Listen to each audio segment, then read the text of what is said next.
Ay, iba ang Dubai. May pa-train. Ang pagkuha ka ng luggage at pagpunta sa immigration, mashallah. Sana all. Ano na Riyadh? Airport. And yes, papasok na tayo ngayon ng airplane. So yan, nakikita ninyo kasama ko si Baba. And yan, nagbibigay na sila ng instruction kung ano yung mga in case of emergency na kailangan natin gawin, gano'n. Yo, nandito tayo sa loob ng airplane yan. Sakay na tayo, ilang hours na lang. And makaidlip tayo at least 2 hours. Then, konting ano na lang. Dito pa tayo sa Lapag. Ayan. Konting ano pa, medyo malayo-layo pa ang ating lalakbayin. Pero at least, nandito na tayo sa loob. And sa wakas, nandito tayo sa taas ng Dubai. Ayan yung ibabaw ng Dubai. Grabe, ang ganda niya. So, makikita natin yung buong facilities and buildings ng buong Dubai. Nandyan, ang ganda. Grabe! Ito ang Dubai! Yeah! Dubai is real! Ito na tayo sa Dubai, guys. Ayan. Ano na naman pinagkaiba sa Riyadh?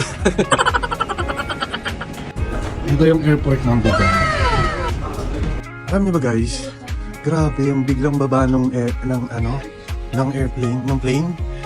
Yung yung sentido common ko, Diyos ko po, kala ko puputok, sobrang sakit.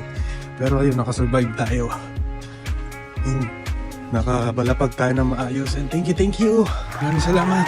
Unting oras na makatulog na tayo. Yes! Yeah! Para din yung Dubai Airport. Parang din sila. Parang Riyadh Airport. Medyo ayun, nalabo yung mata ko, pero lalaban natin to. Oo. Ay, iba ang Dubai. May pa-train. Ang pagkuha ng luggage at pagpunta sa immigration, mashallah. Sana all.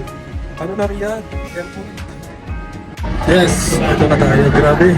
May pa-train ang mashallah. Ang immigration at nila.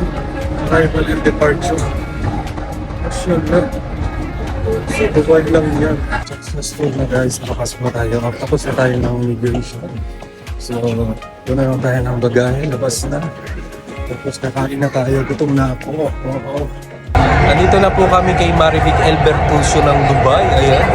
Hello po sa inyong lahat. Ayan na po si Marivic Bertuccio.